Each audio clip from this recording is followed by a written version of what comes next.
اعتادت السيدة حكيمة أن تزور بيت ابن أخيها بين وقت وآخر، وذات يوم وبعد أن قضت نهارها في بيته تهيأت للعودة إلى منزلها، لكن الإمام الحسن العسكري عليه السلام طلب منها البقاء قائلا: ابقي عندنا يا عمتي، ففي هذه الليلة سيولد المولود المبارك الذي سيحيي الله به الأرض بعد موتها.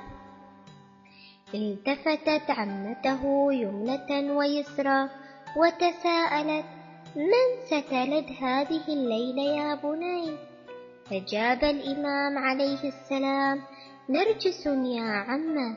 تعجبت السيدة من كلام ابن أخيها، وأقبلت تدور حول نرجس وتلمس بطنها التي لم يظهر عليها أي من علامات الحمل.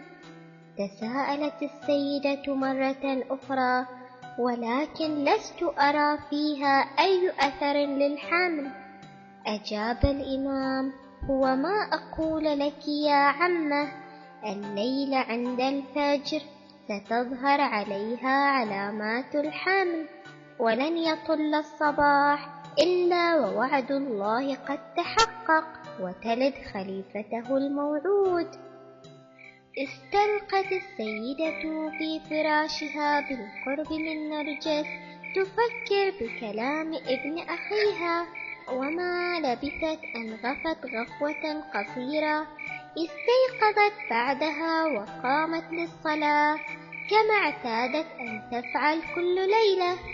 كانت تطيل في صلاتها ولم تتنبه إلا ونرجس قد نهضت من فراشها، فتوضأت وقامت للصلاة.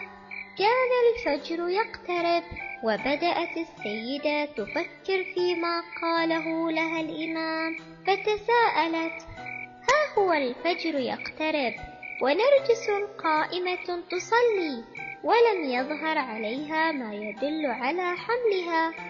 فأجابها الإمام عليه السلام: لا تشكي بوعد الله يا عمه، ولا تتعجلي.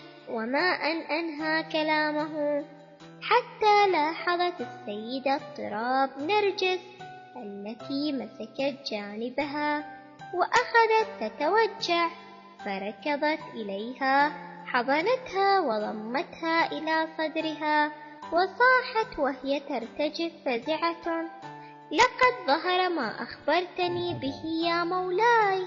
قال الإمام من الحجرة المجاورة: اقرأي عليها إنا أنزلناه في ليلة القدر.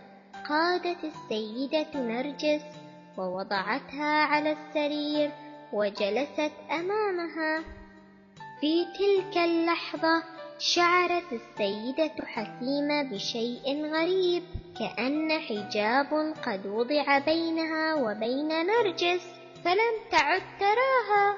وما أن رفع الحجاب حتى كانت قد ولدت طفلا طاهرا مطهرا، ضمته إلى صدرها وحملته إلى أبيه المتلهف، أخذه وأجلسه على يده اليسرى وقرأ: بسم الله الرحمن الرحيم، ونريد أن نمن على الذين استضعفوا في الأرض ونجعلهم أئمة ونجعلهم الوارثين.